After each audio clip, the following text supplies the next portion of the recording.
my worldview is like it's apolitical and it's trying to bring people together. I'm trying to do the opposite of what's going on out there. This is Good One. I'm Jesse Dave Fox, senior writer at Vulture and author of Comedy Book. My guest this episode is Bill Burr. We talk about his newest special, Drop Dead Years, his run on Broadway in Glengarry Glen Ross, and mostly how, through becoming a father, losing friends, and doing mushrooms, he has fundamentally grown as a person, and his comedy reflects that. We laugh, we cry. Bill talks about his favorite drummers for like 5 minutes. So here is Bill Burr. I'm here with Bill Burr. Thank you for joining me. How's it going? That's going all right. How are you? I'm good. Good. I'm good. Good. It feels weird to say that. I am. That's great. So what is the funniest thing that happened to you this week, or you noticed this week, or you thought about this week? Probably sitting outside drinking a cup of coffee, and this guy was shooting heroin into the outside of his calf, and then this other guy came out and he was like screaming into his cell phone. And like right before all this happened, I was just enjoying like, this is a great morning. I'm coming to the end of this wonderful run on this play. I'm going to be back with my lovely wife and my kids, and I can't wait for that. And I was feeling so serene. And this guy was screaming on his cell phone. And I usually don't say anything, but I just went like, buddy. And he just goes, oh, okay, sorry. He just took 2 steps over and started screaming again. And I just appreciated that he actually acknowledged that he was being loud. But I also understood that whatever he was yelling about was super important. He was yelling in a different language. So I could tell that it was... It really mattered to him. There was something of that was time sensitive was happening. But he was still courteous enough to know. It was when he switched out of his language. I think it was Korean. It was going, he's going to do like that. I said, buddy. And he goes, perfect English. Oh, I'm sorry. And then he just stepped 2 feet over and he goes, But I am fascinated with people that can do that. Like I'm trying to learn French, and I'm getting to the point where I can really understand when people speak it. I can read it really well. Compared to where I was, and my speaking is off because I have a tutor in LA, but like I just you need to be doing it, and I haven't been. So I'm just amazed at when I first came here, I was living on 97th and Lex, which was going into Spanish Harlem. So people's ability, Puerto Ricans, like their ability to just fucking just boom, boom. It's so amazing, and then it's like.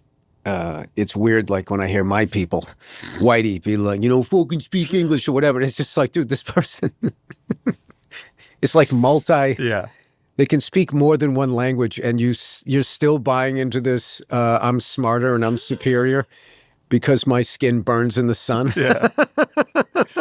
So I'll make this brief because I know you don't love receiving compliments, but I want to start this off with a compliment, which is I'm really excited to talk to you right now because I loved your most recent special. And as a person who's been following your career for over 20 years, it feels like this culmination of a lot of things you've been working on, a lot of topics you've been talking about, a lot of issues you've been trying to get through.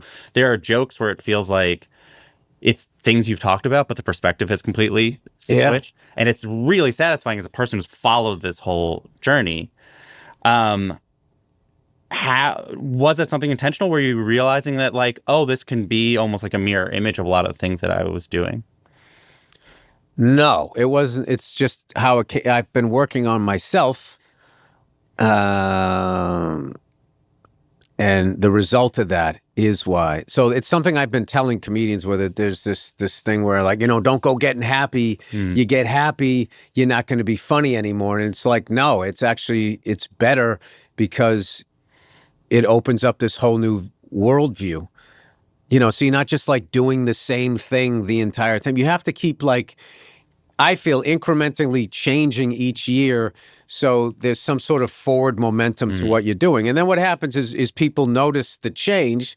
Like you have a positive reaction to it. I have people that I left behind who are still angry and, misogynistic and blah, blah. I'm not saying I still don't have a lot of issues with women.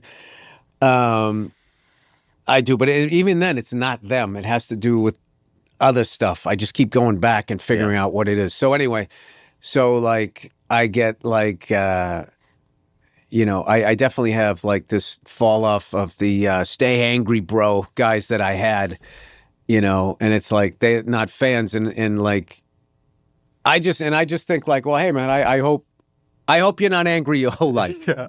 Because I was on my way to doing that, and I don't want to be that guy. So, the old me, if somebody would have said that, I would have been like, well, fuck you. I'm doing what I want.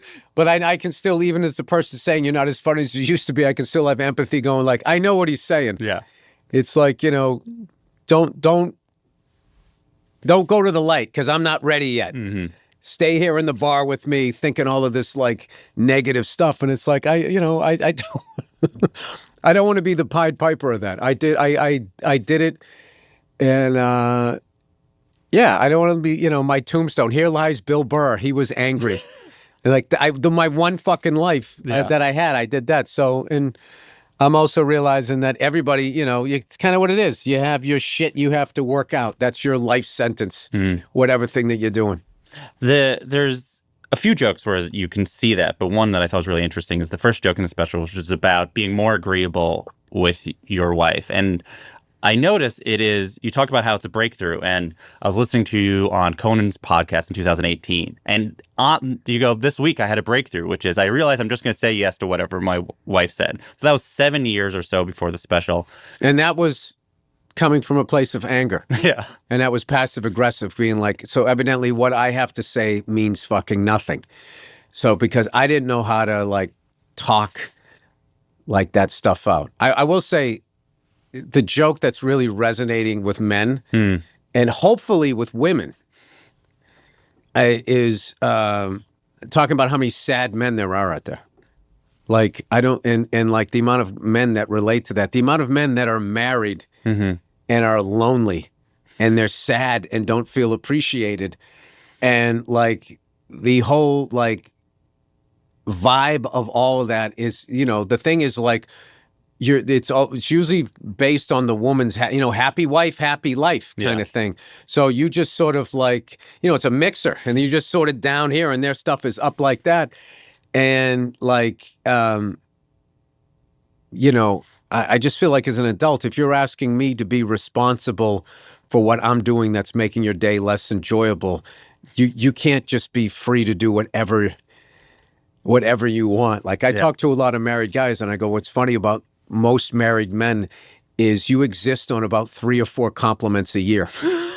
You know what I mean? Yeah. And there's not like a given, I don't know what that is, but like there's this funny thing on Instagram I saw where this woman was going around randomly complimenting men, and the fucking first like look of shock on their face, because women don't approach guys like that, but there's also this funny thing of like, wait, I remember what this, oh, that's a compliment. You know what I mean? And it's like, I feel like there's going to be, like wherever I am mentally, where I'm like open to kind of seeing like, all right, what I'm bringing to the party and how I'm messing up. I don't think that's a big ask to ask the other person. And that's kind of where I am with my wife right now, which is this really cool yet difficult place because you have to like revisit the stuff that you were doing. Because it's weird. There's this stuff that you knew you were doing, and then there's this stuff that you didn't even know you were doing, and then it's like really embarrassing. You're like, oh my God, I was doing that, and that made you feel that way. And like, I am like absolutely crazy about my wife, and I'm 21 years in, and I'm I can't ever imagine her not being in my life. And like, she's like beyond my wife. She's like my buddy. Like there's no one out there that I vibe with like her. So that's been what's been really been hard about this play is it's really been difficult on our vibe because she's holding down the fort. I'm out here lonely. She needs the support because she's doing everything out there.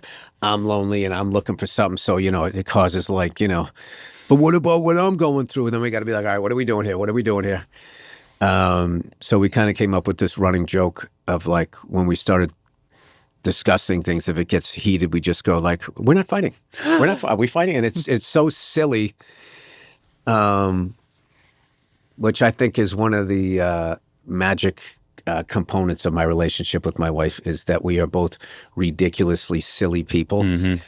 And that helps us reset a lot, but it also helps us to avoid a lot of big issues by like, and now here's the joke. Hey, okay, let's keep it up. Let's keep it up here. But it's interesting because it's like, it makes one, as a person, you know, I rewatch all your specials, and a lot of the early specials were when you're still first just dating before you got married. And it was a lot about these fights that you would have, or your perspective on it, or, you know, there's jokes about, you describe you don't want to get married because you don't want like this sort of psycho robot who's just like has plans for the day, or the jokes about and that was all about women, but it had nothing to do with that's them. why I was wondering. It's it was what it was I always wanted to be married. I always thought I was going to be married at 26 and have like fucking 5 or 6 kids.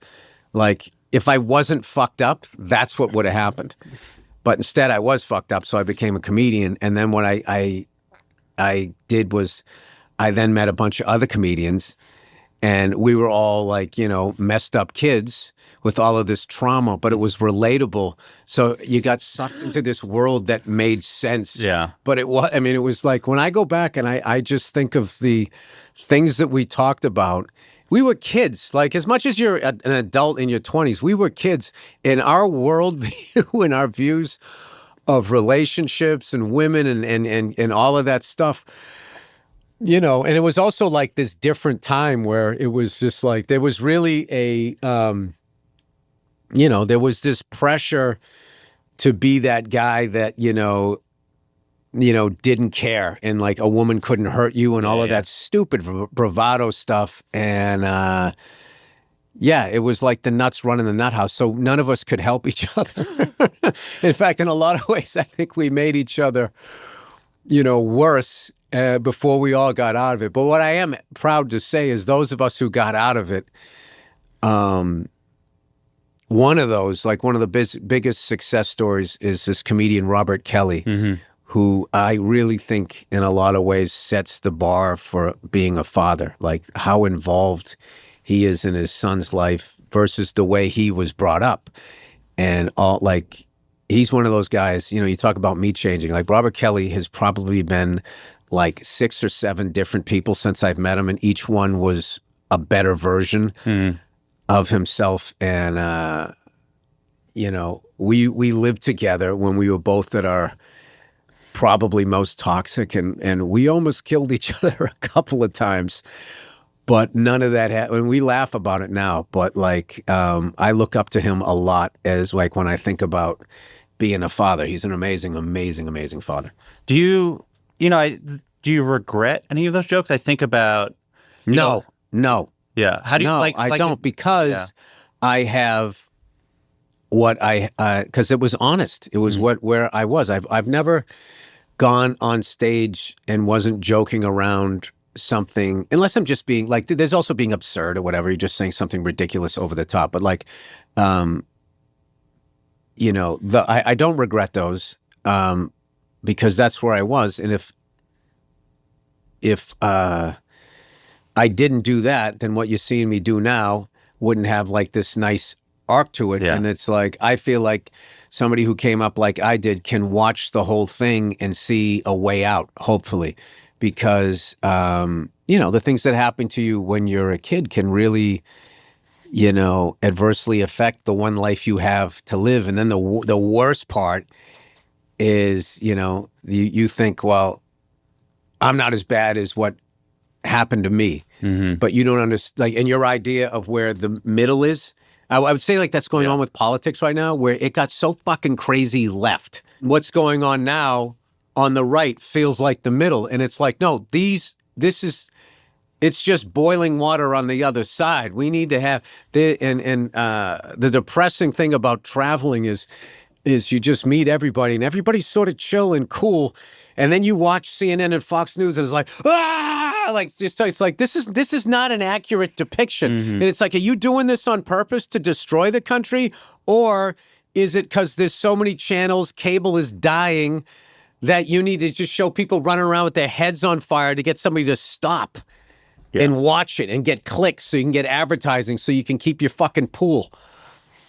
I'm sorry, that tangent took me on. I'm trying to remember what I was going to say.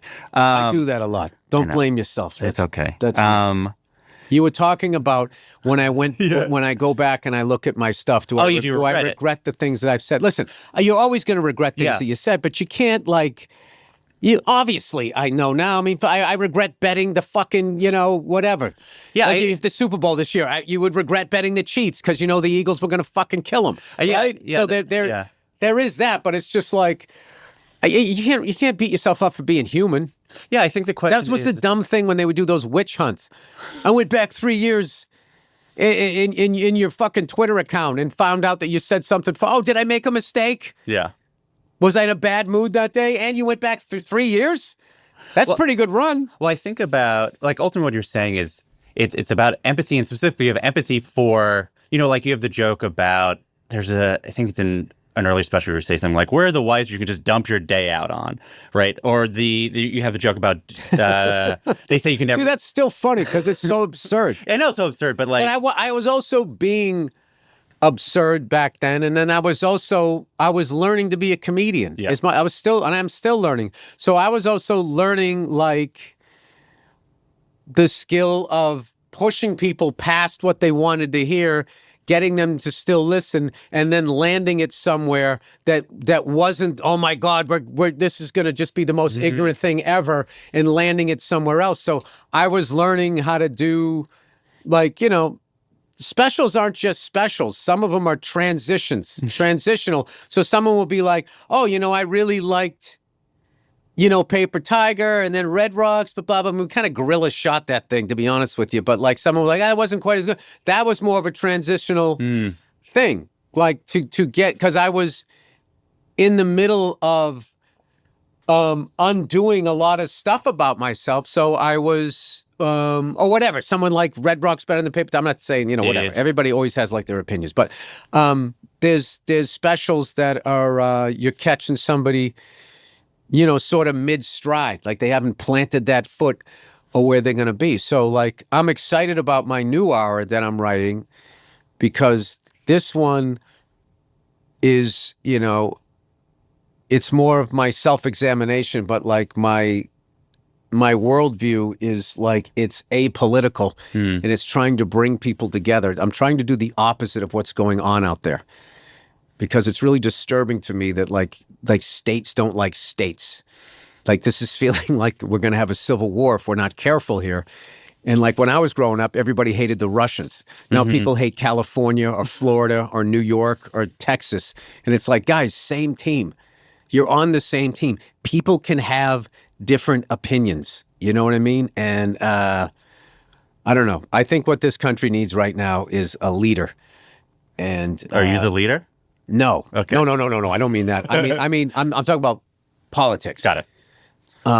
And this whole leading by dividing that has been going on for a few decades now is going to pull this country apart if they're not careful. You have to lead by you have to lead everyone. It's got to be a positive thing. You got to get back to I don't know, but the level of corruption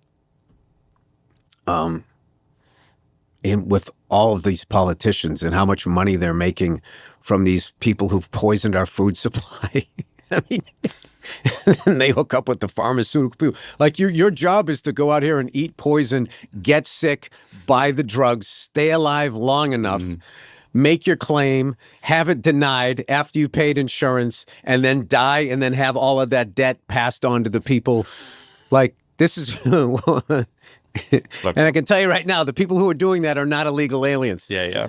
So I want to ask you about talking about politics, because it's been an interesting few months for you in this arena. And I want to just summarize for people who have been watching your career so closely. In this last few months, you've had a few things happen, which is Ben Shapiro talked about going to one of your shows and complaining about you becoming woke, which sort of then created this... He doesn't even know what that word means. Let me summarize. His definition of woke is white liberals' definition of woke, and they didn't even know what it was. Yeah. They just took the word from black people. That's the worst thing about our people, is not only do we take from other cultures, we don't even take the time to understand the definition. Yeah. He went there to be annoyed so he can then have something to talk about, and then he can make money off of dividing his own country. Yeah. Those people, it's treasonous what they do.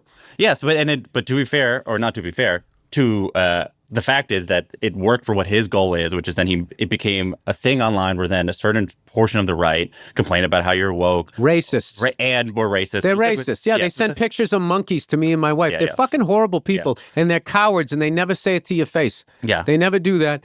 And no, they're like, look, dude, there's an ugliness that's out there right now where, there's certain podcasts out there that if you're a racist, if you're an anti-Semite, if you're a psycho-nationalist and you want a softball interview, there's podcasts out there where you can, and they will laugh at your fucking bad jokes and just give you this pass. And it's like, there's a really ugly thing that's going on out there. And, it's the kind of things we've already seen this, and we've seen what it does to a nation. And it's not the way to go. It's not the way to go. So, and then at the same time, you're talking about billionaires, you're talking about stuff like this, and people on the left have been really embracing you, and they're sharing your videos. No, that's not true, dude. Certain parts of the left. That's not true. That's not true. Certain portions of the left. That's not true. And certain portions of the right. Sure. There's common sense on both sides. Sure. But we keep doing this shit. Where it's like, oh, the right's all fucking racist, and dude, the left is some of the most fucking. Most of the left feels like if they have a black friend, they don't have issues. Okay, I'm out of that. Yes, I'm out of that, so I don't want to hear left and right crap. They're all fucking nuts. That fucking shit post Me Too, where it went from people shouldn't sexually assault people, absolutely, to I don't like what you're talking about in your act, was fucking nuts. It was McCarthyism on the left. And now you've gone to the other side on the right. And the left was so fucked up, the right, the psycho right thinks that they're in the middle, and they're not. They're out of their fucking minds. And I travel, dude, and I'm telling you, people who lean right and lean left are chill. And we're just sitting in the middle like, when is everybody going to fucking calm the fuck down? When is this going to go back to, like live and let live? Sure. So, and there's way more of that. And I have people from construction workers to fucking, hairy leg chicks with nose rings going, hey, I like what you're saying out there about these billionaires. Because that is the fucking problem. Yes. And the other problem is that people make it like it's political. Like if you vote for this color tie, these billionaires are somehow going to grow a heart. And it's just not the case. It isn't. Yeah, and ultimately, my question is ultimately, when you think of talking about politics at all in your act, what do you want to do, right? If I do it, I trash them both. Yeah. With what? Because that is my job. That is my job. I can't fix the political system, and I don't watch a lot of it. But, when I do stand up, if I start trashing like Trump, I would hear the left in the crowd like, yeah. And I'd be like, the fuck, you voted for a guy that, is staring off into space. Mm-hmm. Like your guy literally should be in a fucking home. What are you patting yourself on the back for? X, Y, and Z, blah, blah. Your fucking party has not let you has not let you choose your candidate since Obama's second term. Yeah. You're liberal? That's fucking insane. We want Bernie Sanders. Fuck you, Hillary. We want Bernie Sanders. Fuck you, fucking Mr. Magoo. Mr. Magoo again, fucking 2 weeks before. Oh, yeah, his vice president. Yeah. That's what they're doing. So, so then after I've trashed Trump, I then do that because my thing is like, I'm not flying either one of their flags. It's the people that pay them. Mm-hmm. That is the problem.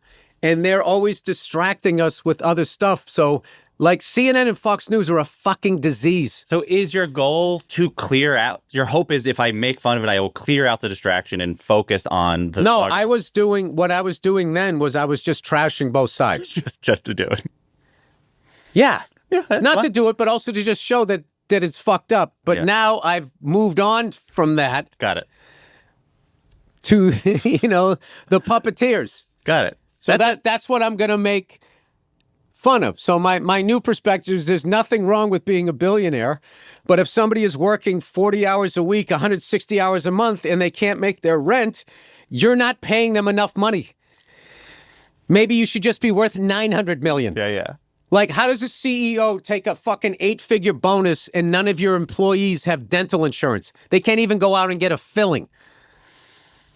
What do you do then when you're put in a position, like SNL asks you to host the week after the election, right? That's like, it's for a comedian, hypothetically, to talk about politics, to unite the nation. How did you feel when you were put in that position? No, it's an honor to be asked to do that. You know, and I made fun of Kamala and I made fun of Trump. And then I did a couple of silly jokes. I kept it light.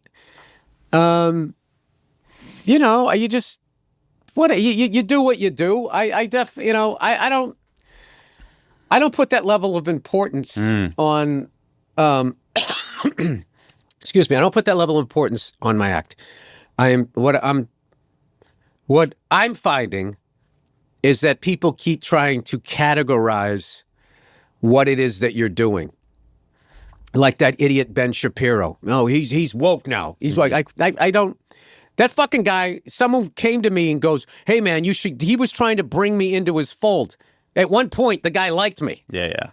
You know? And then when I didn't, then all of a sudden I'm a fucking asshole. I mean, I'm supposed to look at that guy like he's an adult? Do you feel misunderstood if people take you words one way or the other? No, I'm I'm deliberately misunderstood. Got it. So people are like, it's like a catcher trying to make a ball a strike. So they try to, and everyone does it. It's not just people with radio shows and podcasts. It's like fans do it. Like one of the funniest things ever is so many of my bits are online, which is great promotion to sell tickets.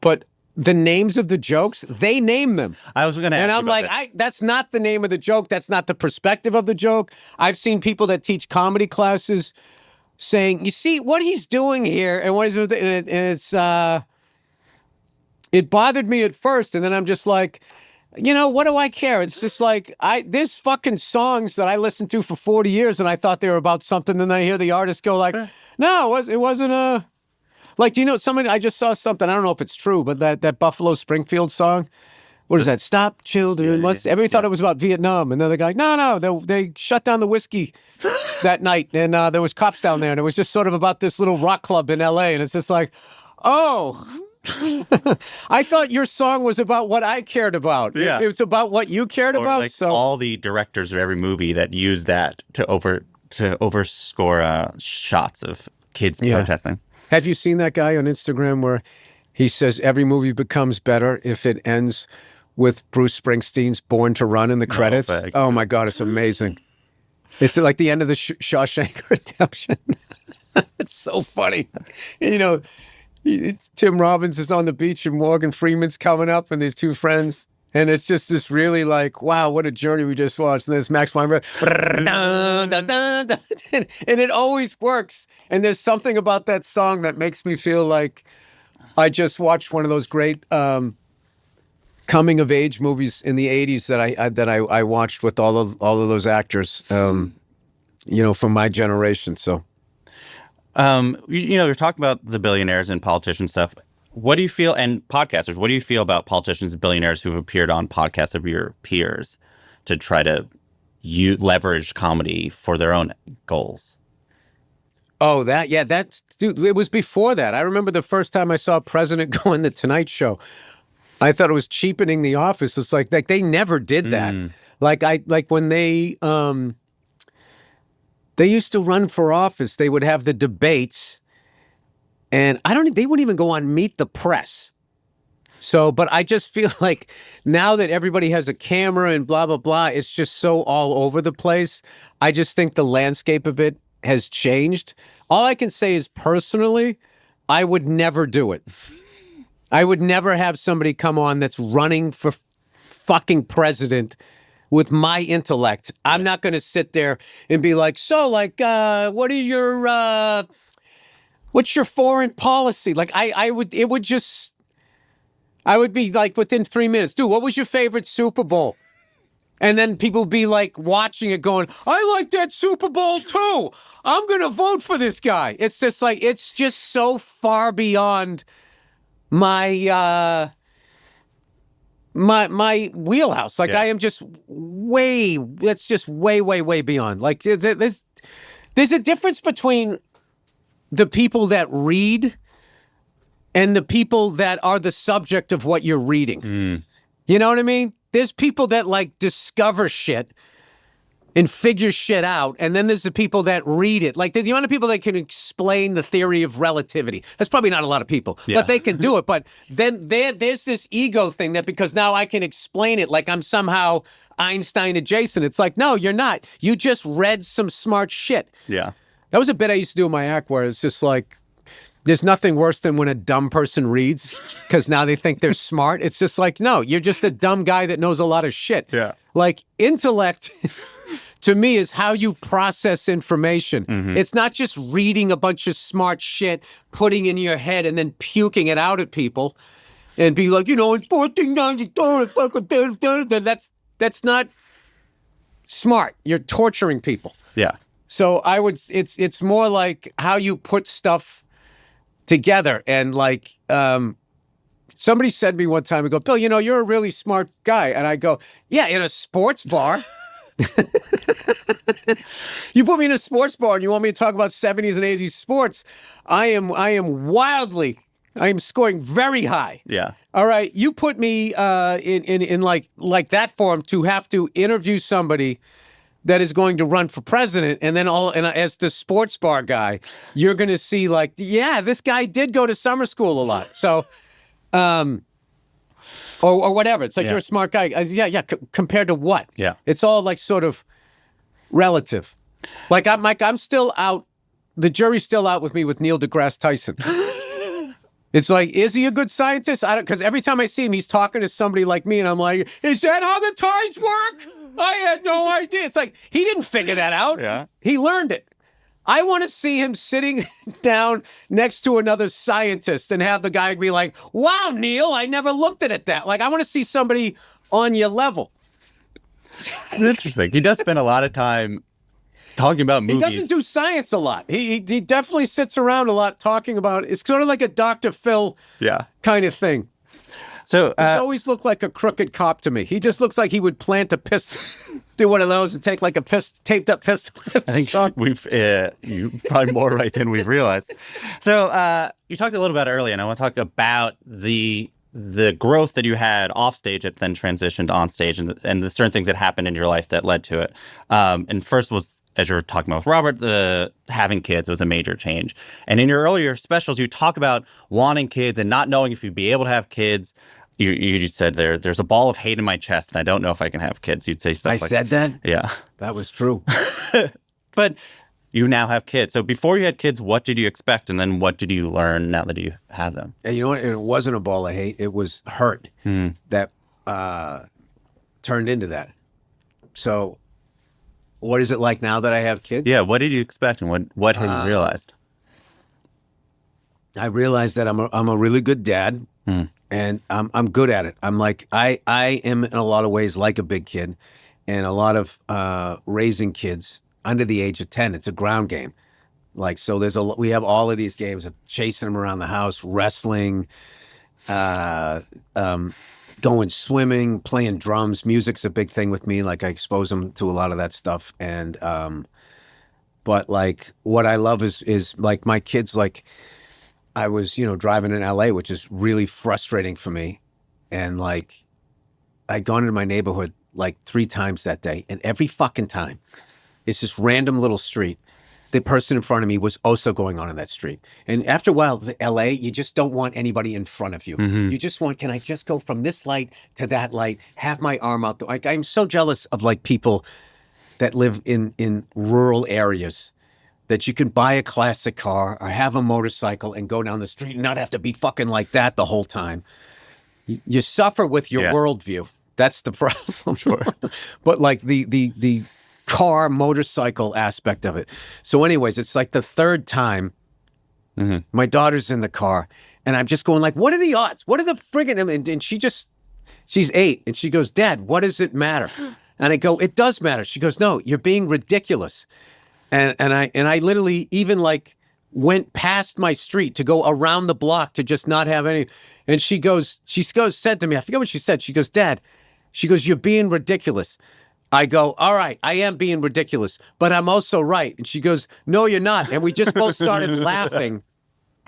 And it made me feel really good because my dad's anger was terrifying. Yeah. And I would never do anything. But she just, you know, she got me to quit smoking cigars. I don't know if I'm done for good, but like, you know, I was smoking a cigar and she came out like little girls do. They just look through you. She came out, she sat, like I was sitting down, she sat right in my lap, got like an inch from my face, and she goes, Dad, stop smoking cigars. It's bad for you. And I was literally like, okay, all right. And I put him down. She goes, you have to go 100 days. And I was like, all right. This is when she was 7. So I went 100 days. And he goes, then you can have 5, and then you have to do another 100 days. So I didn't do 5. I went 5 weeks, and I went off the rails, and I was smoking like a chimney. And then she goes, that's it. So I stopped smoking cigars, but then I had a pipe. And she goes, no, that counts too. So I went 100 days from middle of January to the end of April. And I was just like, I don't know. It was the second time I went, and I was thinking about it. And I was like, do I want to start this back up again? Mm-hmm. I have to do this play. People are paying a small fortune to go see this play, and I'm going to be out there, you know, with a smoky voice and stuff, and maybe I won't sleep as well. And I just was like, you know, do I really want to go through having to quit this again? So I haven't quit for good, but I want to be that guy where it's an occasion, where I'm thinking like, well, maybe the last night of the play I'll smoke one, but then I'm like, no, I don't need to do that. I'll. Because if everyone was doing it, I would do it. But if it's just you, it's very antisocial. Yeah, I can see that. Sitting there like a city bus. Hey, come on over, everything. You know, there's a lot of, you know, a cigar is obnoxious, which I'm guilty of. But yeah, I mean, it's what's interesting is, and studies have shown this, that like you have an idea of what a father-child relationship is from being a child. And then you have a child, and by creating a different relationship, it rewires your brain. You'd be like, It's the best way, if you've done the work on yourself, it's the only way to fix what happened to you, is because you can't fix that, but what you can do is change it. So it causes you to move forward. It causes you to understand. It made me and my wife get along better, I hope, you know? Because I think it's easier with an adult to not understand that your behavior is affecting them negatively. But with a kid, the innocence, how small they are, and how they're just unfiltered. And they'll just like say, you know, Dad, I don't like when you yell like that. And it goes right into your heart. And you're like, oh my God. And then, you know, you fucking be a baby about it. You beat yourself up and, oh, I'm a fucking blah. And it's like, stop doing that. Yeah. All right. Man the fuck up and go talk to somebody, do what you got to do, and get better at this, because you know what that feels like.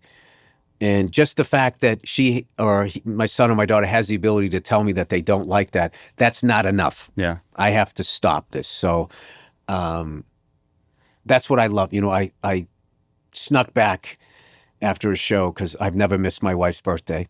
And my son's birthday was the same week, so I had to make sure I went back there, participated in making a cake. I frosted it. I fucked it up.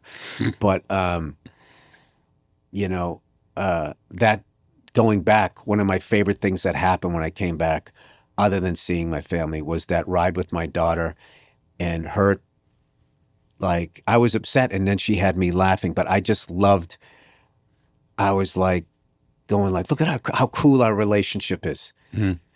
And like, I knew she was right, but I was being an idiot going like, I was also kind of right too. And she's going like, no, you're not. Why would you get upset about that? Like, and then I just felt this feeling of euphoria of like, oh my God, she doesn't have what I have. Like, this isn't going to bug her. She's free of that. So I always view it like The Exorcist, like when the devil got in the priest and then he jumps out the window and kills himself, like it dies with me, which is also stupid because the devil could just go. Sure.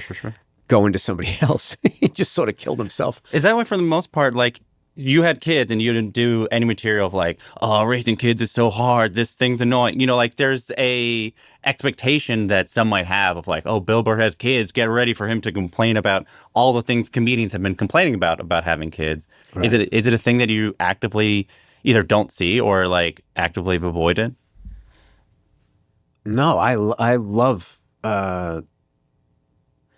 having kids, and I like when I hear some new music, or I hear a song and I go like, oh man, I bet my daughter would like this song. I bet my son would like this song. And like my wife has like completely, we have like overlap, but she has completely different musical tastes. So like my kids know, I mean, I can't pick like a really deep artist that she like. What is some of that stuff she listened to in college? Like, there's so much stuff that I discover, and she goes, "Oh yeah, I was listening to that in college." I'm like decades behind.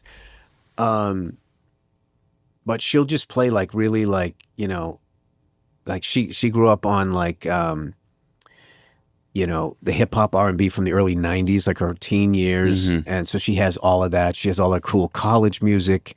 She has all of that stuff that, by then, I was in my 20s and I was like a comedian, so I missed out on all of that. And so she has all of that. And then I have all like the 70s and 80s, rock music right through like, Queens of the Stone Age, and then like, Russian Circles and some of the other stuff that I listen. So they're hearing all of that. And like that, like that's the cool thing as like a parent. And then you just, you don't guide them. You just sort of vibe with them and see what they like and what they, or like, I pitch to them and stuff, and I deliberately have them go on both sides of the plate, right and left-handed, and they're like, I don't like going to left-handed. This feels, I started them both off left-handed. So it'd be their stronger side because they were right-handed. And just having that, and that's good, I think, for brain development and just little tricks like that. Okay, let's do, we're throwing with that right hand. Let's do 10 with the left, and you turn it into like a game. But I don't know if this is like true or not, but I feel like you're giving them more access to using this thing, and and I have a real sort of like honest thing with them where stuff happens at school. I'm not going to get into it, but I'm like, hey, if that happens again, do X, Y, and Z. Well, I'll get in trouble. And I go, well, not with me, you won't. I'll actually be proud of you. You got to stick up for yourself, So like things like that. And then also telling them like, listen, if you ever have I've made every mistake you could make. So if you ever have a problem, just come to me with it and we will figure it out. I'm not going to get mad.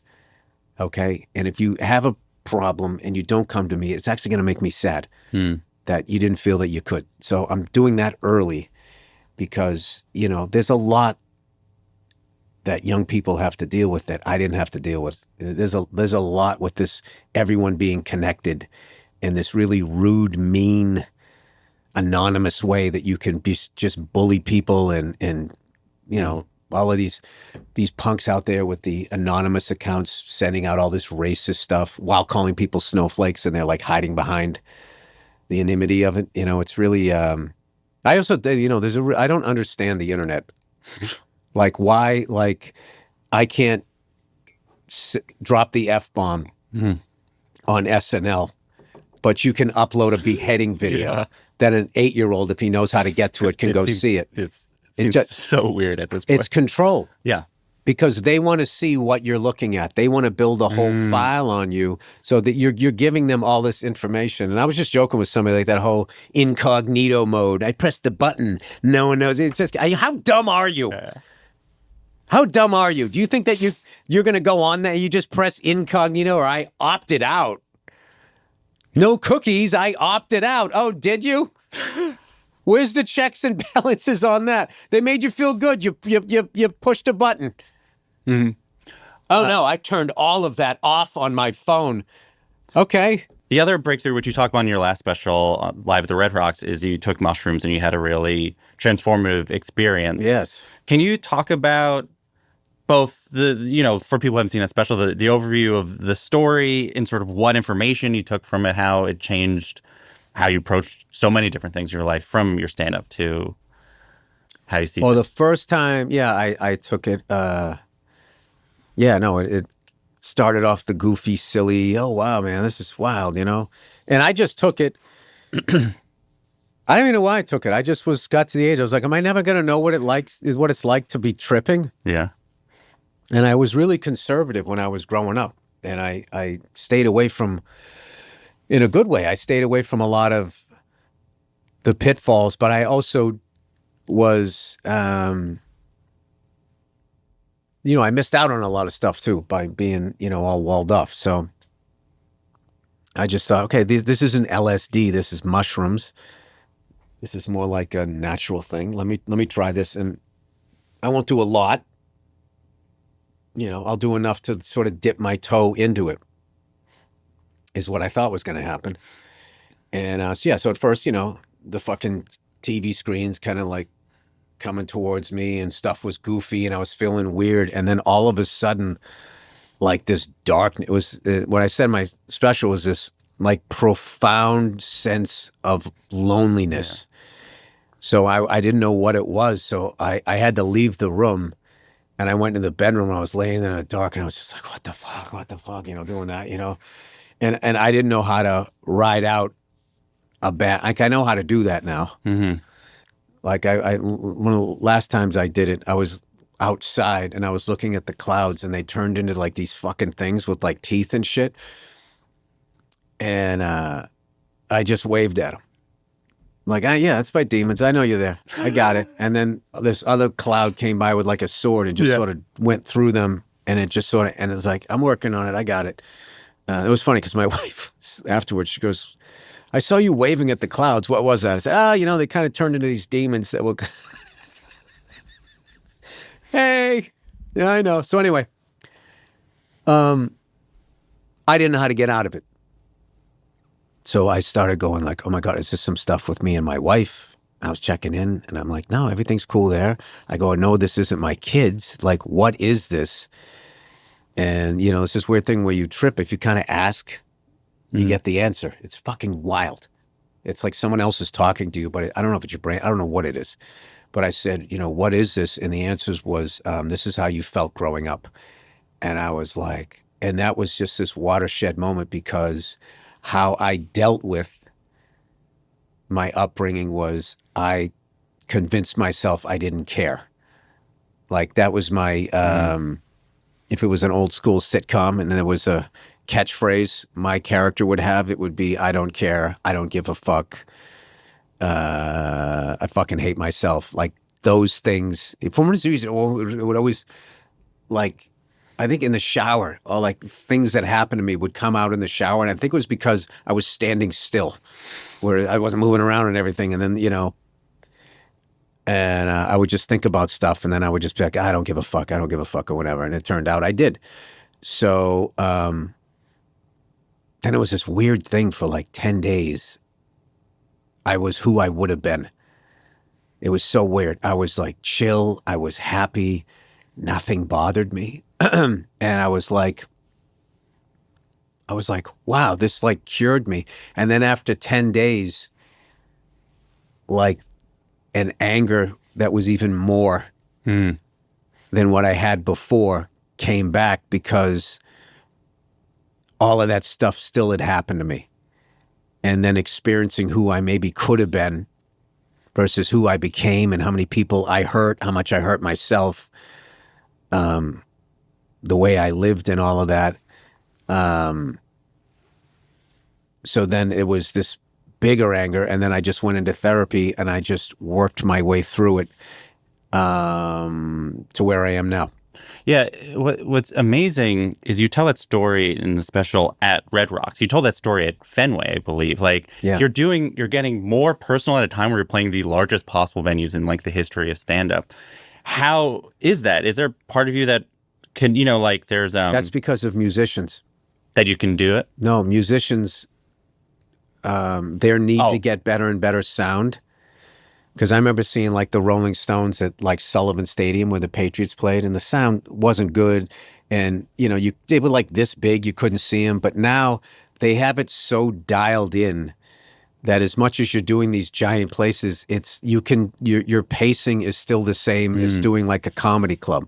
So it's way more impressive to watch it than to actually do it. It's not, because I remember when I did this tour for this radio show, the Opie and Anthony show, and I remember doing the Worcester Centrum, and I was so excited, like, oh my God, it was either the first or second, I think it was the first concert I ever went to. I saw Judas Priest with Dokken opening up, and I think I saw Dice Clay there.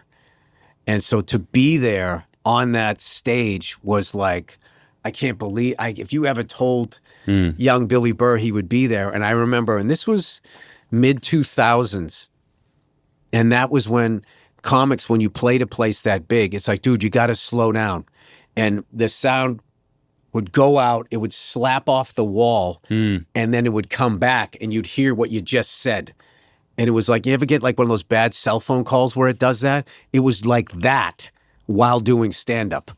So that has all gone away. Like they figured all of that out. And like when I did Royal Albert Hall, if you ever go to Royal Albert Hall, it was this prestigious thing to do. But I guess musicians used to complain because the sound would be bouncing all over everything. But now when you go in there, you look up, it looks like they have mushrooms hanging from the ceiling. They figured it out. The Forum is unbelievable. Madison Square Garden's unbelievable. Like the sound, what they've done with technology and video screens and everything is you can turn them into these like intimate settings. So you can actually take them on a ride where before when you played those big places, you had to be big. It had to be like, it was, you had to be like Hulk Hogan, like playing to the last row of the Pontiac Silverdome, in this little fucking ring and in these big things, to try to play to the back row. You don't have to do that anymore. So, so getting back to your question, it's like, that's how you can bring people on those rides in those bigger places. And also there's, what I'm talking about is not alien to people. It's a lot of people have gone through a lot of the things that I've gone through. And even if you haven't, it's interesting to listen to. Yeah. As I was thinking back, there's a video from 2003 you did The Moth, and you were talking about bringing a girlfriend home to see your father. And I don't want to talk about that because you know what the thing about that thing was? I didn't want to. That's actually not even. I'm not going to ask about that. Yeah. What I'm going to ask about is in the last few years, there have been more specials that are of a tone where it's just someone sitting and telling a story, and there are jokes, but. Right. And I'm curious if you'd ever do a thing like that as a person who's done a lot of different types of specials. I'm not going to ask you the questions about the thing. Oh, do like a Rothaniel or something like that, where it's you sitting and it's quieter. Oh, that. I mean, I guess I could do something like that. I'm not really feeling that coming out of me right now. So, like, how I navigate this business is I don't go at it from a what does that pay? I more look at it like, because like stand up is how I make my money. Mm-hmm. You know what I mean? And as long as I got enough, like I'm not like, going out getting, a fucking Jesus piece with my face on it and stuff. I'm not like one of those flashy guys. So like, which is good because I can kind of choose what I want to do. So I just look at it more like if I think it's going to be fun for me and something that someone's going to want to see. Like, doing Glengarry, right? It's really the perfect play. If you're a guy and you've never gone to Broadway and you were like me when you thought Broadway was Cats, like that's what I thought it was until my girlfriend at the time took me to go see this True West that had Philip Seymour Hoffman and John C. Reilly, a Sam Shepard play. And I remember I saw that and I was like, whoa, like I didn't know it could be like this. This is powerful. This is amazing. This is the perfect play to go see because it's fast. It's only like an hour and 45 minutes, 40 minutes. There's no music. There's no nothing. It's a bunch of guys yelling at each other. It's a very relatable story now because I feel like back in the day, you would just it was a voyeuristic look into sales where now, I mean, if you work at Walmart or for Starbucks, you relate to this. Yeah. It's like, I relate to this. Yeah. It's like being underpaid, being asked to do way more. It's an impossible... This impossible squeeze that these guys are doing. But, we're going to get these illegals out of the country and that's going to stop. They're going to ease up and everyone's going to have benefits again. And it's going to be fantastic. I'll say this. I went to a matinee. And again, we're talking late in the run. I went to a matinee recently, which is a Wednesday matinee is not everyone's favorite show to do. And at the end of the show, you come out and you look so happy. You look so genuinely happy. Because we probably did something. Because on the matinees, we do stuff Well, first of all, like I always joke, I always go, Glengarry's strongest matinees on Broadway, because you got to do something. Because you have to respect it. Like somebody, maybe their flight, they have to see the matinee, or maybe they wanted to go a night and they couldn't. But you can't do the Catholic priest thing where I'm going to yell at you because only 10 people showed up. You're going to yell at the 10 people. No, you got to go out there and kill them. But we've been doing it long enough. And one of the things that we do is there's little games that we're playing with each other. There's a word you have to say.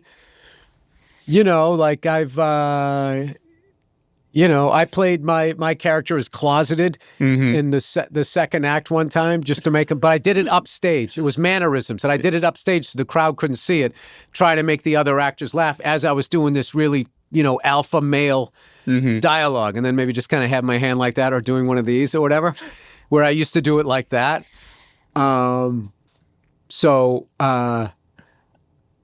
Kieran's hard to get. You can't, he's very hard to make laugh. What makes him laugh is if you're actually doing it, you're not trying to be funny. And there's a choice I did as something that I was doing, and he just thought it was hilarious because he could see because his character's really winding me up. And there was like when somebody, you piss somebody off and they get calm and you're like, oh shit, I think I did that one show. I don't exactly remember what it was, but he said, you haven't been noticing? He goes, I've been laughing for the last 3 days when you've been doing that. And I was like, no, I didn't, because he's, I don't know how he can kind of keep it in here when he's laughing. But anytime I've tried to make him laugh, I haven't had the ability to do it. I remember Chris Rock always said that every stand-up should do a run on Broadway or do plays. Have you learned anything that would be applied to your stand-up from doing the same material every day, but then also being able to change it, getting laughs, a different type of laugh from the audience, a different experience with the audience? No, I've more taking things all the stuff that I learned as a comedian and crowds, I've applied to the acting thing, which I never got to do in front of a crowd. I was always like a TV show or a bit part in a movie or something, where it was just the crew. And that's the tough adjustment for a comedian is silence is good. The take ends, the director doesn't come up to you, that's good. That means it was a good take. And, as a comedian, you used to feedback. So in the beginning when I was green, I would always go, is that all right? Yeah, it's fine. And then you start to annoy the guy. And then I realized all right, I need to sort of chill out. How I do movies is I just in between takes, I shoot the shit with the crew. I just keep I have to keep a vibe going. I can't be and that's what killed my father and cut and then just go over and just stand back at one. I can't do that.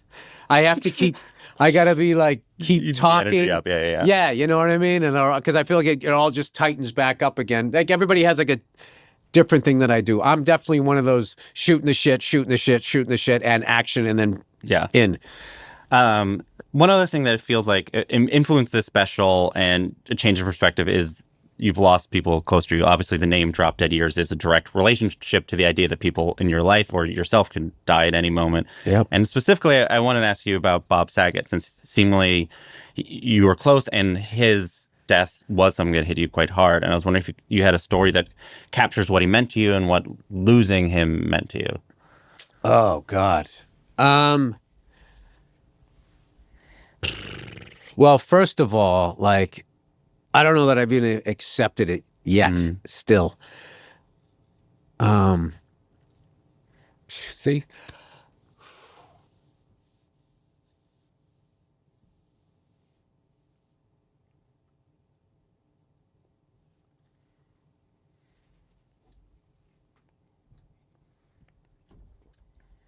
Yeah, I mean, that's just always going to be sad. So, try to talk about it. I appreciate what I did like about it is he would like when he was texting with you and you would be making jokes.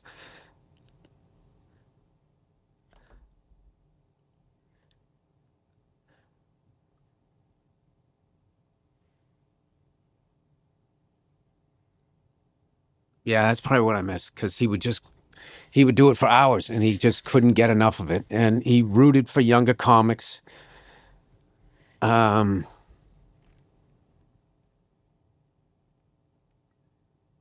Yeah, that was a fucked up day.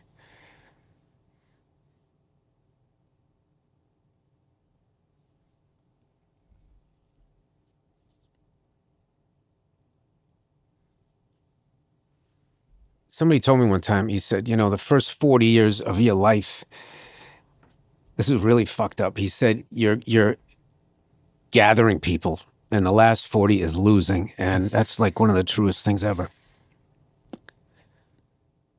So, but how you beat that, I feel like, is your purpose as an older person.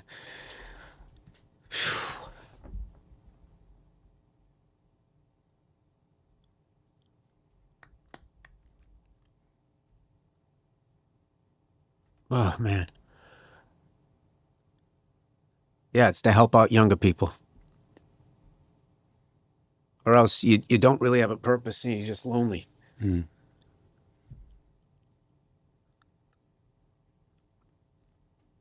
Did you feel So, yeah, that's the Bob Saget. yeah. Did you feel like he helped out you when you were a younger comedian? Yeah, his like one of the most like effortless, like complimenting you. Yeah, the last night I worked with them, I remember I was doing this fucking gig, and just one of those gigs, they just didn't protect you, and there wasn't any barrier between you and all of these crazy drunk fans, and I was just accepting it and doing all this stuff, and I was going through some shit, and I wanted to be alone, and I talked to him about the next day, and it's one of the few times I ever heard anger in his voice, where he was like, no, fuck that. You tell them if you need something, you fucking say, you don't have to fucking do that, da da da da da. And I felt like the way he was saying it with the passion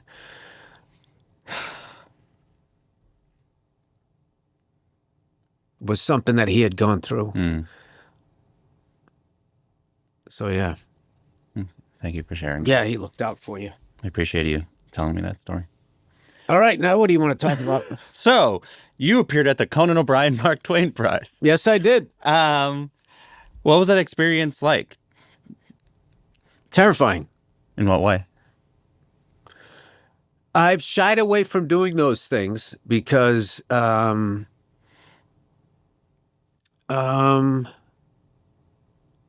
think I find that, like, a lot of the ball busting I do is like staying in like a protective place. So then if I actually have to go and say something nice about somebody, I get uncomfortable or I get emotional or something. And but I knew that it was something that I was going to be continued to be asked to do. I had to do it yesterday. Mm. And I jumped at the opportunity when they asked me because I need to get better at it. So it was it was funny. I was sitting on the I have like this little walk-up building that I'm in, and they got this rooftop thing, and I just sat up there and I wrote all of this stuff that I felt about Conan, and it was making me emotional. I'm like, how the fuck am I going to get through this? No, because I love the guy. Yeah. And what I realized is that you can say a couple of nice things and then throw a joke in there, and then that keeps it at bay. Mm. So that's kind of what I learned doing that. And I will tell you, though, had I known John Mulaney was going to open and kill that hard, I would have turned down the gig. Because he is unbelievable in general, but how good he is at those things. Yeah. I remember I was sitting next to Sarah Silverman, and she had to go on tour. I'm like, what the fuck? They didn't fucking need us. I didn't need to be here. I started like freaking out. I was like, I can't follow this fucking shit. And then Will Ferrell went on. Like, it was just like the 27 Yankees of comedy. And I'm like, and I'm that guy you don't remember from the team. I'm like going like, what the fuck am I, what am I doing here? And, I was coming out with sort of a new joke. The joke, I was walking around Georgetown that joke I did where it feels like slavery is, it's like weed. It's like slavery is still legal at like a state level, but not a federal level. And I don't know if that joke made it, but I was like, I don't know how that's going to go over, because DC is notoriously a conservative. Like when I would do the DC Improv, it would take so long to break them open because I think everybody in there was in the business, and a lot of people had gotten in trouble for talking too loud at a lunch. So it was sort of like the feeling that I feel like young people have, having grown up with cameras and shit in their face and people getting canceled, that in a lot of ways they act like 40 years older than they are a lot of times. And so they had that vibe. So I wasn't sure how that was going to go. And it's one of my favorite things that I ever did because I was so afraid to do it, and it went well. And interestingly enough, he came out to the show, Glenn Gary, and I always make sure I don't know who's going to be, because I don't want to be thinking about them. I want to be locked in with Michael McKean, who is like one of the greatest actors I've ever worked with. He's the greatest listener I've ever worked with. He's like his listening skills and how generous he is and how much he elevates that's all he does is elevate what you're doing. Like he gets it. Like I've been in scenes where somebody tries to outact you, and it's like, dude, you're like it's like we're trying to save each other from drowning by pushing each other down if you do that. And we're both going to look like assholes. He gets it that it's the other way. So anyway, Conan came out last night, and fortunately we all had a great show, and him and his wife were the best, and they had a great time. They're all complimentary. And he mentioned, he goes, I gotta pay you back, for doing the Mark Twain thing. And I was, and I immediately just went into my journal. Oh no, I'm gonna hang that over your head, buddy. I'm never gonna let you forget that. But like, yeah, Conan's like, like Bob or like Patrice or any of these people that I've met and in my life, where like my favorite thing is somebody that's super smart and is also really silly. Like Conan is one of the silliest people you're ever gonna meet, and one of the smartest people. And it's like there's just something, just silliness is so fun and disarming. Yeah. And it's something that I don't know, I try to do to balance out my demons. It's just being an idiot, When Conan said that, or even at the show, was there a moment where you thought you could win the Mark Twain Prize at some point? Is it something, now that I bring it up now, what do you think about the idea that at some point you're getting it? I'm not one of those guys. Which guys? A list guy. I don't know. Yeah, I'm not that. I look, I know what you mean, but I don't, you're not as far away from those lists as I think. Just don't do this. Okay, because I don't want any of that stuff. Well, I really don't. Do you know what I really want? Yeah. Is when I walk down the street, when people from all different walks of life go, hey man, I appreciate what you're doing. Oh, I liked your special, blah, blah. I like, I like sitting in the crowd. Like when I go to a sporting event, which what I fucking hate about these screens is there was always a class clown in every section making everybody laugh, and these fucking screens and these, DJs, first down, and all this. It's taken the crowd out of the game. And I've always preferred, I want to get good seats, but I don't want to be, the closer you sit, the quieter it gets. It's the most fucked up thing. The less fun it is.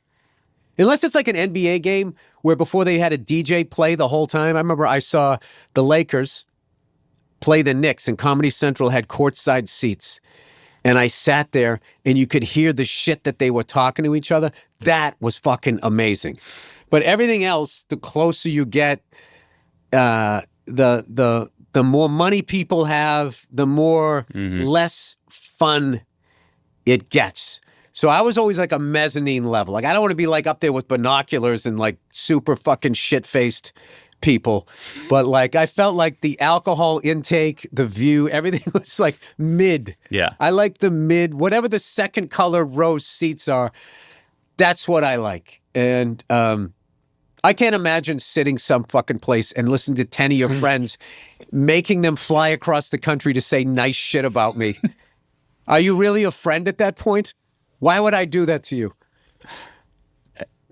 I don't know. Maybe that's the next thing you have to grow to is accept the Mark Twain. If you win the Mark Twain Prize, I'm playing the Beacon and a bunch of people is showing out. That's good. That's good. No, I'm still inherently a shy person, believe it or not. I like, I like to get on a mic, say what I have to say, but then when the show's over, I'm cool to just be a wallflower and, slide back into the Homer Simpson, back into the shrubs. That's fair. And observe. So now it's time for the final segment of the show. It's called the Laughing Round. It's like a lightning round, but because this is a comedy podcast, I call it the Laughing Round. These are shorter, easier questions. Do you have a favorite joke? Like a street joke?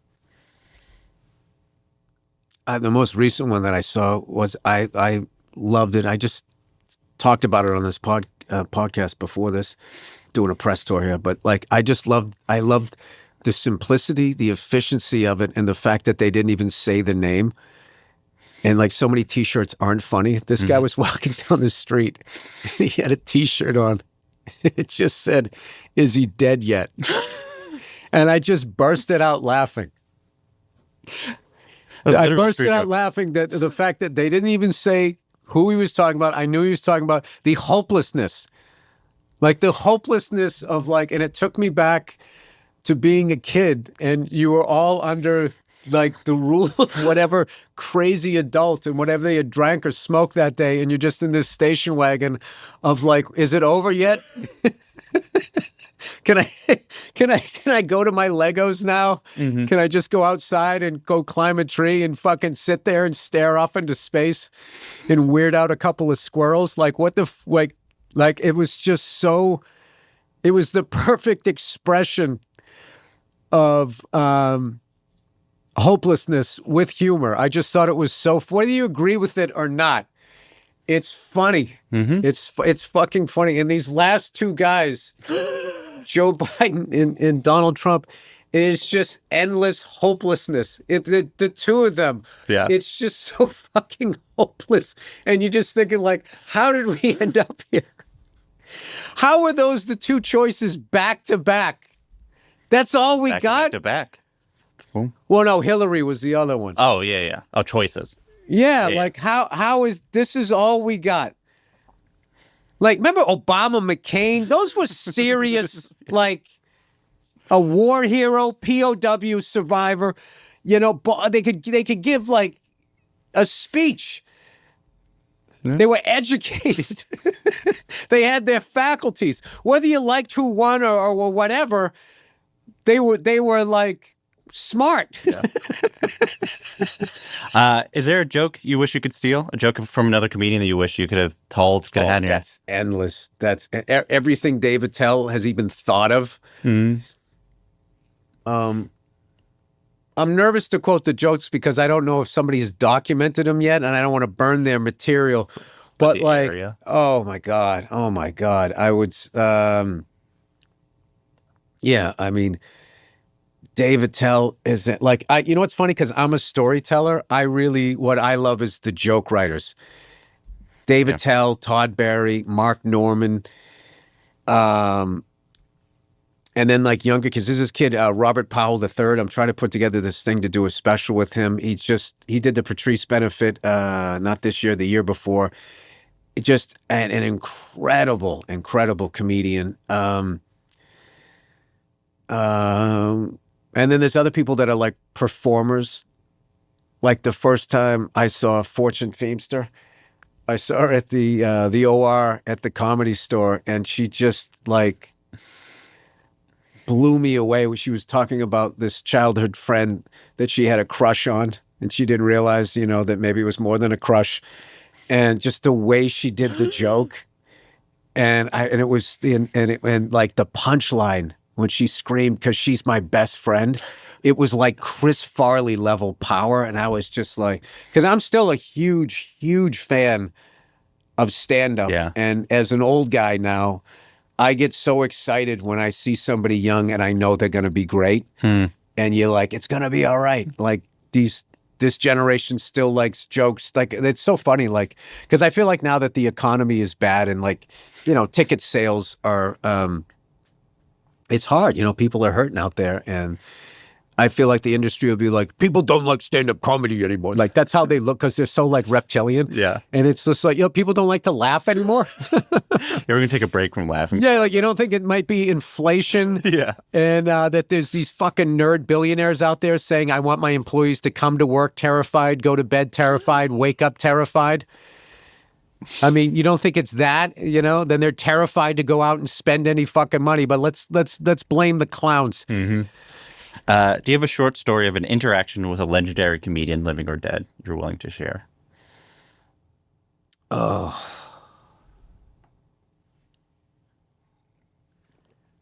All right, I got a Bill Cosby. So this is right before all this shit hit the fan. So I was doing the Garden of Dreams at the theater at Madison Square Garden, which is a legendary place. Eddie Murphy did the Raw special there. The whole East Coast, West Coast, that crazy shit happened there with Snoop. You know, East Coast don't got no love for Death Row. That happened there. So you're going out on that stage. So anyway, he was like closing. And I was waiting to go on. And somebody there said, hey, he wants to meet you. And I was like, oh my God, I cannot believe this. This is Bill Cosby, right? So I go in the back to meet him, and his vibe is crazy. He's silly and everything, and I'm sitting down, and he's talking to me, and he's making me laugh, and I'm like floating. Like it's like, when he started, you're going back to like, he saw like Lenny Bruce. Yeah. I mean, this is just like, it would be like a musician hanging out with like, you know, someone from Led Zeppelin or whatever band they're into, right? So he starts telling me how he just taped his latest stand-up special. And in his stand-up special, he's learned the secret to having it look good and having a great stand-up special. And he goes, and in there, I learned the secret. I can't do an impression of him. And then he's saying to his handler, going like, should I tell him? I can't believe I'm going to tell you this. Should I do this? Well, I just met this man. Am I going to tell him? He's giving me the show. Yeah. And right as he's about ready to do it, this guy opens the door and said, Mr. Cosby, it's your time. And he goes, oh, yes, sir. And he got up and walked out. And to this day, I'm going like, did they plan that? Was he trolling me the whole time? Was he fucking with me? Because the timing of it was perfect. Yeah. And yeah, that's my Bill. That's your story. He was he was this close to telling me how to do a perfect stand-up special, and then he was interrupted and he walked out, and I was like, there should have been a camera on my face of like the disappointment with the combined euphoria that I met him and he knew who I was before all that other stuff came out. So we're gonna do a Mount Rushmore. So 4 Mount Rushmores. So 4. If you're open to it. Okay. So I'm not good at this, but go ahead. We'll see how it goes. If we can punt this, we'll just cut out this. But we'll see how it goes. Do you have a Mount Rushmore of comedians? If it's only 4, no, but I can. It's definitely Pryor. It's definitely Carlin. And then after that, and Joan Rivers. All of them because of their unbelievable body of work, and they never dipped. I saw Joan Rivers in the 2000s, and my jaw was on the ground what she was saying. That was back then when you could just... I was like, I couldn't believe it. And then I would say, for whatever, there's a part of Sam Kinison's career. There's this clip of him when he's just sort of wearing a members only jacket and he has like fingerless gloves and he's just up there and all he's doing is screaming and it's grating. And I remember my wife was in the room going, oh my God, who the fuck is that? Blah, blah, blah. I go, no, I'm listening. She goes, how can you listen to that? I go, because he hasn't harnessed his power yet. All he knows is how to unleash it. Mm-hmm. And when you go from that to the special that he did at the Roxy, where he learned how to bring it down and slow it down before he fucking, and the power that it added. There was something about that learning curve of it and the way like his mind worked and everything that I got like a lot out of that. But to put him on the, I mean, it's so, I mean, there's like, I heard Lenny Bruce, if you listen to him at Carnegie Hall, like the first 10 minutes is a little dated, and then he just starts talking about people, and it sounds like this would work today. Woody Allen Comedians, another one. That one, I love Cheech and Chong. The silliness of that. Steve Martin. Yeah. Eddie Murphy. Dice. I mean, I love them. Lily Tomlin had this one person play that she did, and somehow she was doing this thing, shooting pool, and they were making the sound effects, and I just thought she was hysterical. All those Comedy Store comics, like Sandra Bernhard, Paul Mooney. There's just all of them, and then all the way through to like the guys that came out of the 80s and like into like, you know, Dave Attell, Dave Chappelle, all the Daves, Brian Regan. It's like I can't do it. Yeah. I can't. It's 3 and then one constantly rotating third head. Yeah, no, it's just all of those. And then the guys that I came up, Patrice. I mean, oh God, I mean that one. Like I still to this day think about, God, what would he be saying about this? What would he be saying about that? And like the fact that he would be like 15 years better than he already was, and he was already like so advanced. And he felt old. He was like around 40 when he died, I feel like. If that. And like he was seemed almost 42, I believe. Yeah. So it's like he seemed like he'd already was like he was just shy of being 42. December 7th was his birthday, and he died on I think the 30th or something like that. It was really close. Sucks. Mount Rushmore of drummers. Oof. Okay. Tony Williams, Elvin Jones, John Bonham, and then everything else is open. Everyone from Steve Jordan, Vinnie Colaiuta, all the James Brown drummers, Clyde Stubblefield, and then like Alex Van Halen, Vinnie Paul, Dave Grohl. You want to hear something fucking amazing? Dave Grohl, he did on a Killing Joke, Death and Resurrection show, is one of the sickest drum grooves I've ever fucking heard in my life. And I got to talk to him about it one time. I was at something and he was at it.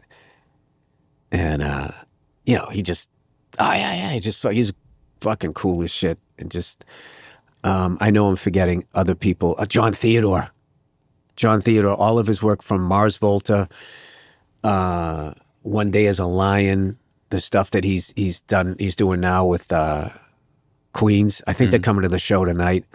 Like, what I love about his drumming is he has all the influences, but he has his own voice. And it's not like this, I know who you listen to.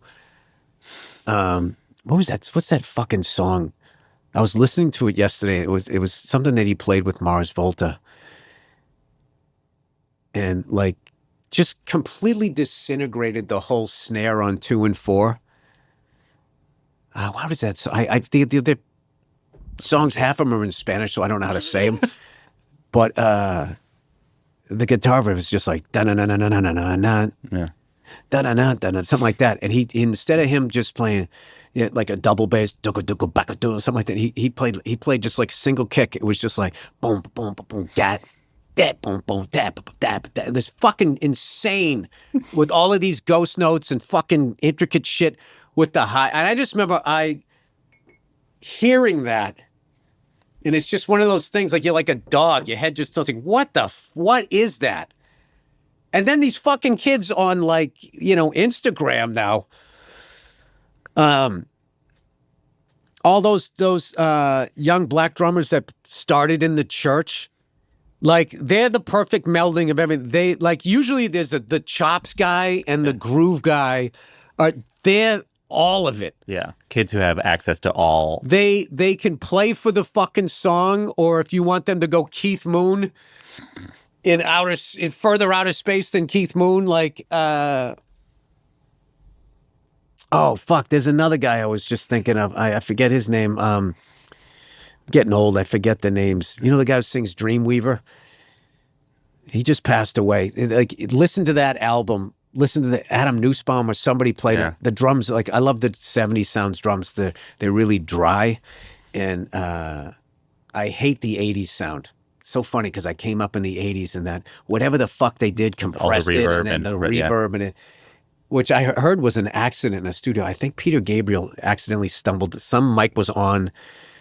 My drum teacher, Davey Litch, was telling me about this. Said there was a mic on or something, was an accident. And they're like, oh my God, that sounds amazing. And changed literally how drums sounded for forever. Yeah. Oh, dude. ZZ Top, Frank Beard, Chris Layton, all those Texas guys. I love all of those guys. There's too many. There's too. I know. I thought these would be shorter, Matt. Oh my God. Steven Adler. Oh my God. How did I forget him? Steven Adler was huge for me.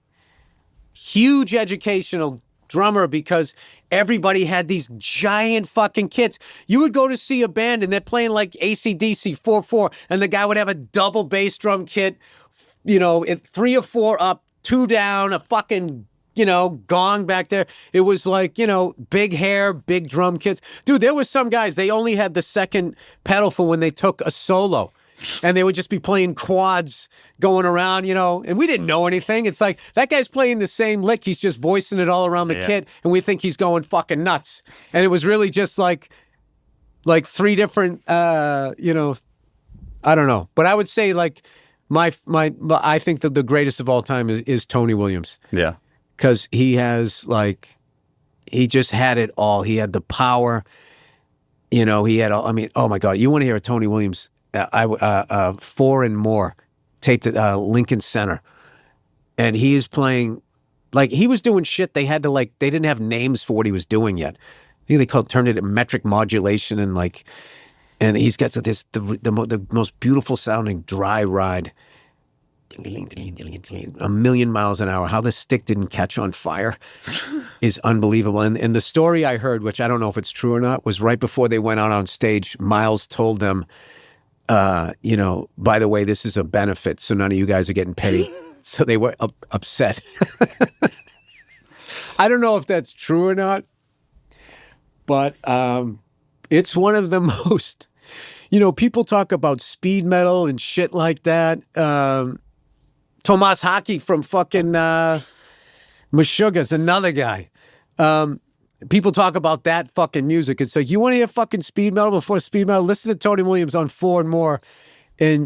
But nowadays it's like there's so much information out there on how to do that. Yeah. He figured out how to do it. And everybody fucking hurt their wrists and everything. And I have one other drum question before the other thing, but I realize I want to be respectful of your time. Do you have to, I don't know what. I have something at 3, right? What time is it? I should get out of here, though. I should get out of here. I won't ask this drum follow-up because I'm sure your publicist is like, no. I thought these are fast. All right. Do you have a Mount Rushmore of actors? Oh. Mount Rushmore of actors. I wish I was prepared for these because I don't want to do the ones that the ones everybody knows. It could be just people. Again, it's like, sure. Okay, I forget the guy's name. His name's Richard something. He's in this movie with Al Pacino and Gene Hackman that most people don't watch. It's called Scarecrow. Mm-hmm. He's also in this movie called 7 Up where he plays the bad guy and the choices he makes. He kind of was like Richard Pryor as far as he had a drug problem. He lit himself on fire. If you look at his face, it looks sort of shiny and it's like the skin grafts. And he does something in this movie called The 7 Ups, which, I get into people that do these little character choices. Mm-hmm. So there's 2 things that he does. Yes, Richard Lynch. Okay, just to give somebody some love that doesn't get it. Passed away, unfortunately. So in that movie, The 7 Ups, The guy who does the car chase scene is also the guy who did the famous one in Bullet. So if you watch Bullet, Steve McQueen is chasing these guys, and the two guys in the car are like the bad guys are stoic. And they sort of play like they don't care whether they live or die, which was cool at the time. So now they're recreating that. He's sort of doing this again, the same stunt guy. So Richard Lynch is in the passenger seat. He's the bad guy. He plays scared. And it adds so much to the scene because rather than just sitting there as they're cruising, flying like that, he's like, I got to do it to you. So he's kind of like going, like he's got his hand on the dash. He's kind of looking at the guy like, dude, what the fuck? You know? And it adds to the danger of it that these guys actually care about their own mortality, and then the powerless position that he's in. Because the other guy's scared, he doesn't want to go to jail, but at least he's at the controls. Sitting there in the fucking passenger seat and not putting your fucking foot up as you're driving through a bunch of kids playing in the street is not even human. He played the human side of it. There's another choice that he makes when he's running from Roy Scheider. He's going through the train yard, and there's this giant puddle, and he goes right through it. Now, as an actor, I'm thinking like, oh my God, he did that every take. His fucking feet are all wet. That must have sucked. But if you're running for your freedom, that's what you would do. And then Scheider comes in after him. He goes around the puddle, which is what a cop would do. Like, I'm going to get this guy and give him jail. I'm not getting my fucking feet wet unless I can see him. But this guy, it's just like, he's running for his freedom. He doesn't give a fuck what's in the way. And just little things like that. Oh my God, John Turturro into Live and Die in L.A. He has this scene where when he figures out he's been ratted out, and I remember like I was watching it, and he went back on the couch. I forget what the line is. He's figuring it out. He goes, I bet that's the motherfucker. And he was so intense. That movie is unbelievable, and it's really hard to find, but. I think recently they just re-released it or whatever. But like, I just remember seeing that. Or like, I love Sean Penn in Carlito's Way with the balding perm and like just where that character went. And I just love that line, Pacino, lawyer. You ain't a lawyer, Kleinfeld. You a gangster. When the cop comes in, he tells him he knows everything that he's doing, but he's a lawyer and he knows he doesn't have anything, and he just sort of sits there and he just goes, dun dun dun. Telly Savalas in fucking in The Dirty Dozen. His crazy guy laugh when they're going like, Franco goes in where the others have been. And then they're doing like, Lee Marvin's pointing to all the things that they're going to do, and it all rhymes. And in the end it goes, and then we all come out like it's Halloween. And he goes, and we all come out like it's Halloween. He does this high-pitched, crazy laugh, foreshadowing that he's going to fuck up this whole job when they get in there. That's 4. Sorry. Yeah, sorry. Long-winded. Right. Boston athletes. And then we're Boston athletes, I'll go through it quick. Jay Miller, Stan Jonathan, Rick Middleton, Terry O'Reilly. No, Cam Neely. All right. This will be the last one. We'll see. What's the best time you ever bombed? How awful or fun? Best. Whatever. It could be best because it was so awful. It could be fun because it was the best. I was doing a nooner at a college, and they had no idea there was going to be a show, and I went up, and I was being so aggressive because I was like, I'm going to get you before you get me. It was broad daylight. And I sounded like I was coked up at 3 a.m. And these 4 kids were just looking up, trying to eat their grilled cheese sandwiches and all that. All right. And I just remember I was like, I don't even think I was 12 minutes into the set. And this woman came up sheepishly and she handed me a note. And she goes, can you wrap it up in 5? I was supposed to do an hour. And I looked at her and I was going, am I still going to get paid? Because I'm contracted. She goes, oh, yeah. So then I felt bad. And then I just sort of wrapped it up. And then I sheepishly got off stage. And I go, she goes, and I was like, sorry, was that like, she goes, yeah, no, it's all right. Like, I don't think that it just wasn't like the right thing. Sorry. And she was apologizing. And then I felt horrible. Because I went up there going, these fucking people, they didn't promote the fucking goddamn show and blah, blah. And I just fucking went up there and I was just chopping heads off of all of these innocent people. And they thought I was going to get up there and be like, oh, we're back to school. Oh, isn't this crazy? Isn't this whack? And I thought, I left there and I felt so bad because they didn't yell at me. Because I've been pulled off stage at so many fucking colleges. And I remember one time I did this one and it was some Catholic school and they said, don't curse. And I was so fucked up that I thought goddamn and Jesus Christ wasn't cursing. I thought curse was saying the F word and all of that. So I was like, hey, this guy comes in the goddamn thing for Christ's sake, whatever. And this woman was talking the whole time. The one who booked me is talking the whole time. So I get off stage and she's just all like, man, they say to wear clean. You go to a Catholic school and you say GD and JC. And I went right back at her. I go, really? I go, you book a comedian, you talk the entire time he's on stage. And we got in this big back and forth. That's when I was like, a young, angry man. And I can't remember most of those. I cannot remember most of those shows. I remember one time I was in the Upper Peninsula of Michigan. And rather than flying into like Milwaukee, I flew into Detroit and I didn't realize I had to go up and all the way over Wisconsin. So it was an 8-hour drive and I drove like a lunatic. And I remember I got on stage and I was doing this impression of Deion Sanders and it was one of the hardest I've ever killed and I've never been able to do it again. It was something that was that period where I was like, I want to come back, see, I got that dog still in me. And I can't remember. Yeah, it was... I think I saw every varmint this country has on my way up there. Just things ran in front of my car. I didn't even know what they were. I actually pulled over and tried to get retroactive insurance in Nationals. Like, what did you hit out there? I'm like, nothing, but I've seen every fur trapper thing that's run out in front of my car. I'm afraid they're going to hit the car. So there you go. That's what I got. Thank you so much. All right. Thank you for having me. I hope you can do something with this.